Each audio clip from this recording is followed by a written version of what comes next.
আজকের এই গণমিছিলের পর্যায়ে এখন সভাপতির বক্তব্য রাখবেন ইসলামী আন্দোলন বাংলাদেশ ঘোড়া সদর থানার বিপ্লবী সভাপতি জনাব হাফেজ মাওলানা আব্দুর রব সাহেব।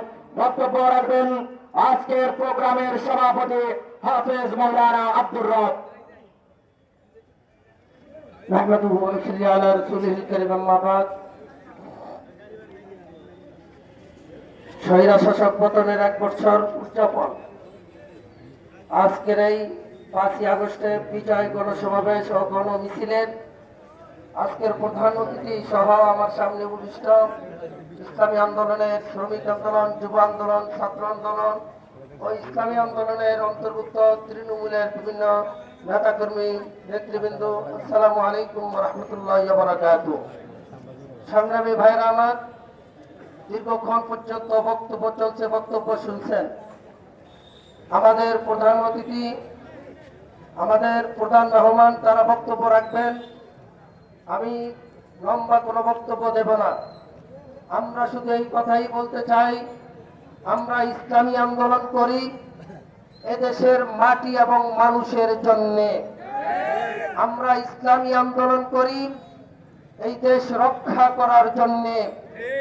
আমরা ইসলামী আন্দোলন করি কোন নেতার পায়চারি করার জন্য নয়।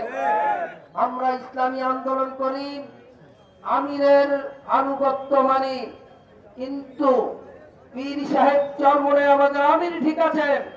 আমরা ইসলামী আন্দোলন করি একমাত্র আল্লাহর জমিনে আল্লাহর দ্বীন বাস্তবায়ন করার জন্য।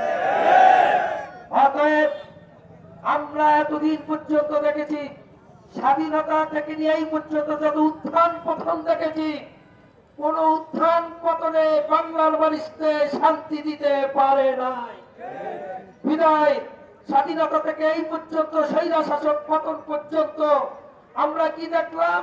মানুষের রাজনীতি, গণতন্ত্রের রাজনীতি দ্বারা কোনদিন মানুষের কল্যাণ আসতে পারে না। বিদায় আমরা এবার রাজ দিয়েছি পীর সাহেব চরমনাইয়ের মাধ্যমে এদেশে কোরআনী আইন চালু করার জন্য, সুন্নাহর আইন চালু করার জন্য আজকে আমরা রাজপথে অবতীর্ণ হয়েছি। সংগ্রামী ভাইয়েরা আমার, আজকে স্বৈরা শাসক পতনের 1 বছরে আমরা মনে করেছিলাম যে 1টি বছর আমরা সুখে শান্তিতে বসবাস করতে পারবো, কিন্তু আমরা কি দেখলাম? এই 1টি বছর আমরা স্বৈরা শাসকের চাইতেও কঠিন ভয়ঙ্কর অবস্থায় দিনাপতিত করতে লাগলাম। আমার এর দ্বারা কি বুঝলাম? যারা সংসদে গিয়েছে, যারা জানবে, যারা যাবেন, একদল গিয়েছেন, আবার আরেকদল আছে, আবার গিয়েছে, আবার আসবে। আমরা আবার তাদেরকে নিতে চাই। এদের মাধ্যমে শান্তির আশা করা যায় না। এদেশের মানুষের শান্তি, এদেশের মানুষের আরাম, আইন, ব্যবসা বাণিজ্য সবকিছুতে যদি সুখী সমৃদ্ধ ভাবে চলতে হয়, তাহলে পীর সাহেব চরমনাই বিকল্প কোনো দল নাই। অতএব আসুন পীর সাহেব চরমনাইকে আগামী নির্বাচনে সংসদে নেতা হিসেবে আমরা দেখতে চাই।